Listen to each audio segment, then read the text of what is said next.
అందరికీ నమస్కారం. నేను మీ కిరా కార్పేని.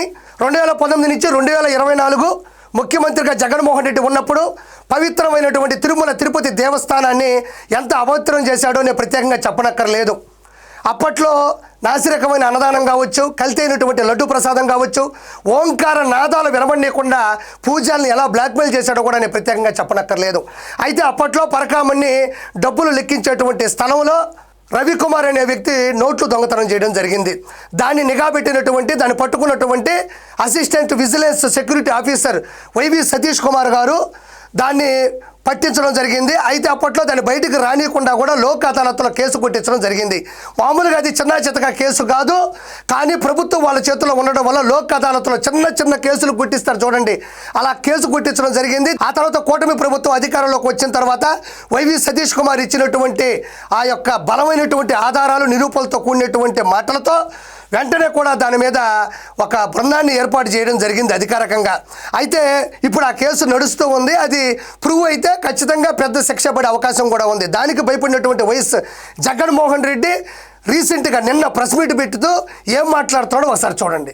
నిజంగా ఆశ్చర్య. పరకామణి అనేది కేసు ఏంది అని ఒకసారి చూస్తే, ఆ రోజు ఉండే డబ్బులు లెక్కిస్తూ చిన్న చోరీ 9 నోట్లు $9 వర్త్ 72,000 ఇండియన్ కరెన్సీ. ఈ పరకామణి ఇక్కడ మనం గమనించినట్లయితే జగన్మోహన్ రెడ్డి ప్రెస్ మీట్ పెట్టాడు. అందులో ఏం మాట్లాడుతున్నాడంటే, రవికుమార్ చేసింది చాలా చిన్న చోరీ, 9 నోట్లు $72,000 అంటున్నాడు. ఇక్కడ జగన్మోహన్ రెడ్డి చెప్పాల్సింది ఏంటంటే, అతను చోరీ చేసింది పార్కులోనో, పబ్బులోనో, బారులోనో, రెస్టారెంట్లోనో, రైల్వే స్టేషన్లోనో, బస్ స్టేషన్లోనో చోరీ చేయలేదు. ప్రపంచ ప్రఖ్యాతిగాంచిన అతి పవిత్రమైన అత్యంత మహిమ కలిగిన గోవిందుడు, శ్రీనివాసుడు, ఏడుకొండలవాడు, సాక్షాత్తు కలియుగ దైవం శ్రీ వెంకటేశుడే కొలువైన తిరుమల కొండ పైన భక్తులు కానుకగా హుండీలో వేసే ధనాన్ని లెక్కించే పరకామణిలో చోరీ చేశాడు. అది చిన్న చితక చోరీ కాదు. కాబట్టి మనం మాట్లాడేటప్పుడు వెనక ముందు ఆలోచించాలి. శ్రీవారి హుండీలో వేసేటువంటి కానుకల డబ్బుని లెక్కించే పరకామణిలో చోరీ చేయడం అంటే డబ్బా పాలకి తల్లి పాలకి ఉన్నంత తేడా ఉంది. హాకీ కోర్టుకి హైకోర్టుకి ఉన్నంత తేడా ఉంది. ఇక్కడ ఇంకోటి ఆలోచించాలి జగన్మోహన్ రెడ్డి. మనం రోజు ఇంట్లో ఉన్నాం, మన ఎదురుగా ఒక కరెంటు వైర్ ఉంది, రోజు మనం బట్టలారేస్తూ ఉన్నాం. ఆ రోజు ఏదో తెలుసో తెలియకో ఏదో కన్ఫ్యూజన్లోనో మొత్తంలోనో ఒక చిన్న క్లాత్ దాని మీద ఆరేసాం, షాక్ కొట్టింది, చచ్చిపోయాం. కానీ ఇక్కడ చీర ఆరేయలేదు, పంచ ఆరేయలేదు, దుప్పట ఆరేయలేదు, చిన్న టవలే కదా, లేకపోతే చిన్న కర్చీఫే కదా ఆరేసింది. ఆ మాత్రం దానికే కరెంట్ షాక్ కొట్టాలంటే కరెంట్ అనేది ఒక ధర్మం. అది కరెంట్ అనేది నువ్వు చిటికినేలు పెట్టినా, మధ్యలో ఏలు పెట్టినా, నువ్వు పోయి దాని మీద పడ్డా, ఏది చేసినా షాక్ మాత్రం సాలిడ్గా ఉంటుంది. శ్రీవారు ఉండిలో డబ్బులు కూడా ఎత్తేయడం అనేది కరెంటు షాకుతోనే సమానం. చిన్న చితక అంటున్నావు, చిన్న చితక ఎలా అవుతుంది? అదే ఇది హైందవ ధర్మాన్ని తప్పుపట్టడం కదా, సనాతన ధర్మాన్ని సైడ్ చేయడం కదా, హిందువుల యొక్క మనోభావాల్ని దెబ్బకొట్టడం కదా. అంటే మనం ఇంట్లో డబ్బులు పెట్టారు, నువ్వేదో దొంగతనం చేసావు, మా అయితే మీ నాన్న చెవులు తెప్పుతాడు, వార్నింగ్ ఇస్తాడు. అదే గుడిలో ఎత్తేసేటువంటి ప్రజల మనోభావాల హిందువుల డబ్బులు ఎత్తేయడం కూడా అంటే సాధారణంగా దొంగతనం చేసేటువంటి సిద్ధాంతం రాద్ధాంతం అమలవుతుంది అనుకోవడం నీ అమాయకత్వం. నువ్వు తెలిసి కూడా వెనకేసుకొని రావడం అంటే, ఎంతో ముందు కూడా ఎక్కడో కొంతమంది అట్టపెట్టెల మీద రప్ప 2.0 అని రాస్తే ఏముంది అందులో రాశారంతే, ఆ మాత్రం దానికి ఫీల్ అవ్వాలా అన్నావు. దాని తర్వాత వల్లభనేని వంశీ మీద కేసు ఫైల్ అవుతుంది అంటే, వంశీ అందగాడు, ఆయన అందాన్ని తట్టుకోలేకే ఓర్వలేకే మీరు అతని మీద పడి చేస్తున్నారు అన్నావు. ఈరోజు హుండీలో ఉండే డబ్బులు పట్టుకెళ్తున్నాడు అంటే ఎంత ఉంది? అది చిన్న చోరీయే కదా, $72,000 అంటున్నావు. అసలు నాకు అర్థం కాని విషయం ఏంటంటే, నీకు అసలు లెక్కలు వచ్చా రాదా?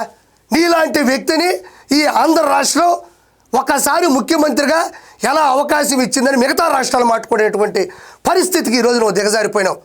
ఆ రోజుల్లో 9 నోట్లు అంటున్నావు, $9 మహా అయితే $80, 9 × 80 = 720.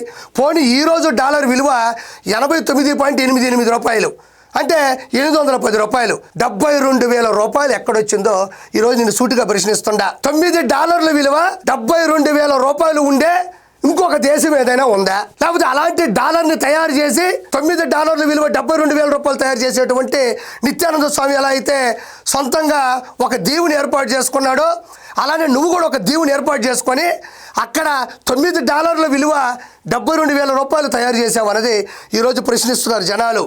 మరి చిన్నదే కదా, దాని మీద ఎందుకు అంత రాధాంతం అంటున్నావు? చిన్న చోరీ చిన్న చోరీ చిన్న చోరీ అంటున్నావు.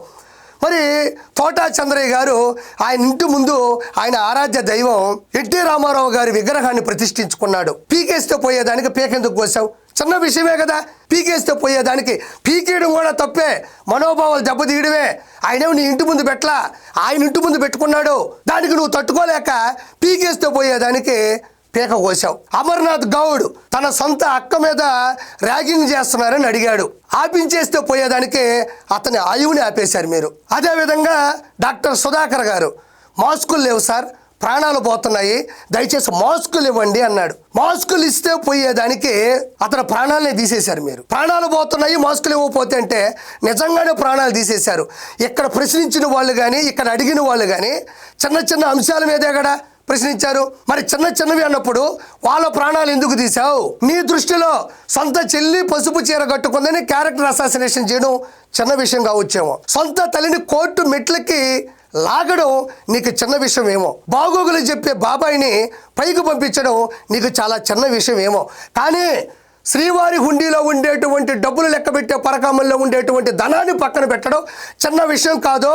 ప్రపంచంలో ఉండేటువంటి హిందువుల యొక్క ఆరాధ్య దైవం, ఆయనకు చెల్లించే ముడుపులు, తీర్చుకునే మొక్కులు, సాక్షిగా వేసినటువంటి బంగారం కావచ్చు, ధనం కావచ్చు, ఏది ఏమైనా కావచ్చు, దాన్ని పక్కన పెట్టేటువంటి పద్ధతులు నువ్వు వెనకేసుకొని రావడం అనేది నేను ఈరోజు చెప్తున్నా. ప్రపంచాన్ని శాసించేది పంచభూతాలు అంటే 5. ఈరోజు 151 మధ్యన 5 పంచభూతాలు ఒక్కసారిగా ఎగిరిపోయి 11 ఎందుకు వచ్చాయి? మధ్యలో ఉన్న 5 పంచభూతాలు ఎగిరిపోయి శ్రీ వెంకటేశ్వరుని 2 నామాలు మాత్రమే ఈరోజు నీకు నిలబడ్డాయి. అంటే నేను చాలాసార్లు చెప్పాను, 2024 ఎలక్షన్స్లో పొత్తు పెట్టుకున్నది టీడీపీ, జనసేన, బీజేపీ కాదు, శ్రీ వెంకటేశ్వరుడు కూడా పొత్తు పెట్టుకున్నాడు. నువ్వు చేసే అరాచకాలకి తట్టుకోలేక, మునిపెన్నడు ఇలాంటి అరాచకాలు ఆయన చూడక, నిన్ను చూడలేక రాబోతున్నటువంటి దారుణాన్ని ఆపడానికి ఆయన కూడా పొత్తు పెట్టుకోవడం జరిగింది. ఎంతో మునుపు కూడా జగన్మోహన్ రెడ్డి అదేదో గుళ్ళో లడ్డు అన్నాడు, ఇప్పుడేమో పరకామన్లో అదేదో పరకామన్లో $9 72,000 రూపాయల డబ్బులు అంటున్నాడు. హిందువులని నువ్వు ఏం చేయాలనుకుంటున్నావు? అసలు నువ్వు హిందువుల గురించి ఏమో ఆలోచిస్తున్నావు? సతీ సమేతంగా తిరుమలకి వెళ్ళి తిరుమల వారికి పట్టు వస్త్రాలని అందించలేని నువ్వు, వికిలుగా నవ్వే నీ నవ్వు, దేవుడు పెట్టాడు నీ చెవులో పువ్వు. ఇంతకుమించి ఏం మాట్లాడాలి? గుర్తుపెట్టుకో, నీ మొహంలో అహంకారం, నీ మాటల్లో వెటకారం, భవిష్యత్తులో భగవంతుడు పెట్టే గొడ్డుకారం ఎలా ఉంటుందంటే తట్టుకోలేవు, తప్పుకోలేవు, ఎవరికి చెప్పుకోలేవు. అది నీ పరిస్థితి. ఇక్కడ చూడండి ఇంకోటి. సార్, గతంలో మీరు 3 రాజధానులు అంటే చాలా మంది వ్యతిరేకించారు. ఇప్పుడు కానీ రాష్ట్రాన్ని 3 ఈరోజు టాపిక్ డైవర్షన్ అవుతుంది. ఇప్పటికే 2 అయిపోయింది. ఈరోజు ఎక్కడ జగన్మోహన్ రెడ్డి యాక్టింగ్కి పరాకాష్ట. ఆ పత్రికా విలేకరి ఖచ్చితంగా సాక్ష్యవేత్త అయితే కాదు. మొత్తం ఎలా వచ్చాడో కూడా అర్థం కావడం లేదు. ఆ భారతదేశంలో ఉండేటువంటి ఇనువునంతా తీసుకొని చినుపు కంచెలు వేసుకున్నాడు కదా, మరి ఎలా వచ్చాడు అతను?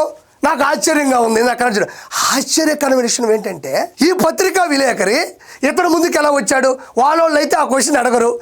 ఏ సార్ 3 రాజధానుల విషయం గురించి అడుగుతుంటే 2 గంటలు అయిపోయిందట.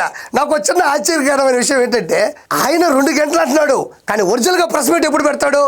ఉదయాన్నే 9కో 10కో పెట్టి ఆయన చేసినటువంటి తప్పులు, అందులో లోపాలు, ఆయన మాట్లాడిన పాపాలు, మధ్యలో వచ్చిన నత్తి, మధ్యలో వచ్చిన లేగులు, ఇవన్నీ ఎడిట్ చేసి, ఆ ఎడిట్ చేసిన కూడా ఇక్కడ దొరకరు. ప్రపంచవ్యాప్తంగా అవతార్ సినిమా పనిచేశారు చూడు జామ్స్ కెమెరూన్ దగ్గర, అలాంటి ఎడిటర్లు, అలాంటి టెక్నాలజీ ఉన్న వాళ్ళందరినీ గుంపులుగా తీసుకొని వచ్చి ఈయన చేస్తే దాన్ని వాళ్ళు తలలో పట్టుకొని ఎడిటింగ్ చేసి ముందర తీసుకొచ్చి టెలికాస్ట్ చేస్తారు. ఈయన ఇప్పుడు టెలికాస్ట్ టైం 2 అని చెప్తున్నాడు, కానీ ఇది రికార్డ్ చేసింది ఉదయం 9కో 10 చేసి 3 గంటల సేపు ఎడిటింగ్ చేస్తుంటారు. ఈయనేమో ఇప్పుడే కూర్చున్నట్టు, ఇప్పుడే మాట్లాడినట్టు, ఇప్పుడే 2 అయినట్టు అని చెప్తున్నాడు. అయితే ఓకే, ఇక్కడ 3 రాజధానుల విషయం చెప్పగానే అక్కడి నుంచి లేచి వెళ్ళిపోతా ఉన్నాడు. అంటే మీరు పవన్ కళ్యాణ్ గారు 3 పిల్లల గురించి అడగండి, ఇంకో 3 గంటలు కూర్చొని మాట్లాడతాడు. అదే 3 రాజధానుల గురించి అడగండి, 3 సెకండ్లు కూడా నిలబడ్డాం.